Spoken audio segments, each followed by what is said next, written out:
Hello, my name is Gabriel, and in this video we'll talk a little bit about URLs and how we handle them in Qality. As an example, I have taken the Amazon website because it is well known and it has a very complicated structure when it comes to URLs. Also, it has a lot of information in the page, so that would make our life a little bit more difficult. Based on my experience, there aren't many websites that have a more complicated structure than this one.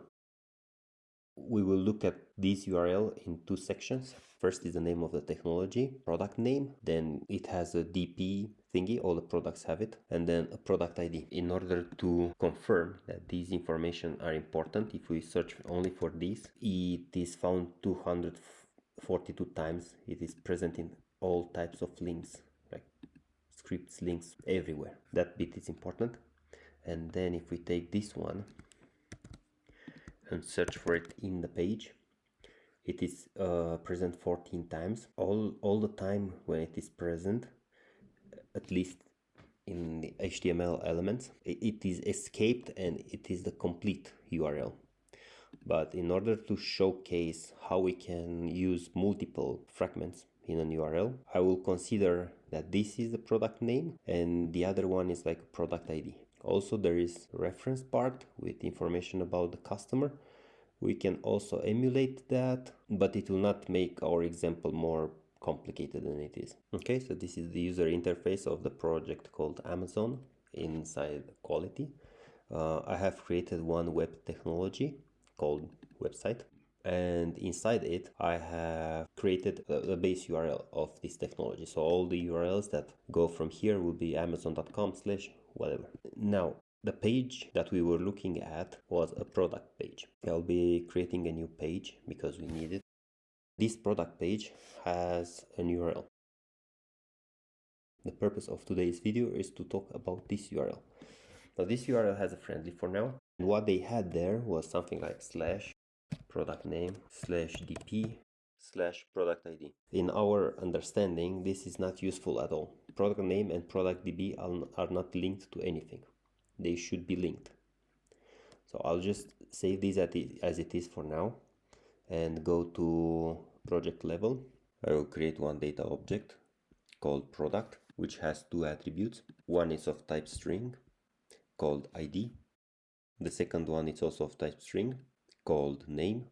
Now let's go back to our technology, to the page, the product page, and edit the URL. Now we have this section here where the URL supports attributes. So we'll select the attribute name as the first position, and we will select the attribute ID as the second position. Okay, now in our understanding, it means that we should replace whatever it comes here in there and comes here into there. There are other configurations that we support. You can specify them as being optional, so they appear only sometimes, and they can be query param. When they are query param, usually query params look like this: name equal 1. Why did I use 1? Because it's the first index which has the name. It can happen that the key of the query param is not the name of the attribute, so it's not called name, it's called short.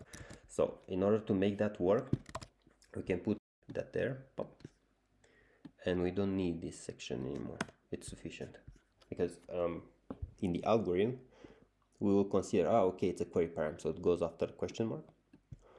It has this name, short name, so we should equal this to the value of the name, and that's how we construct the URL.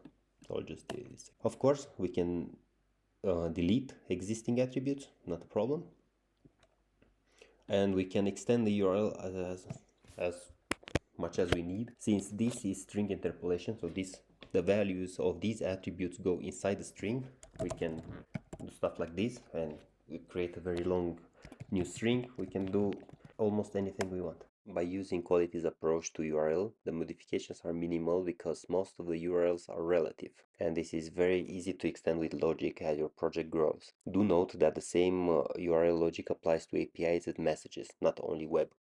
Thank you for taking the time in understanding how URLs work. See you in the next video.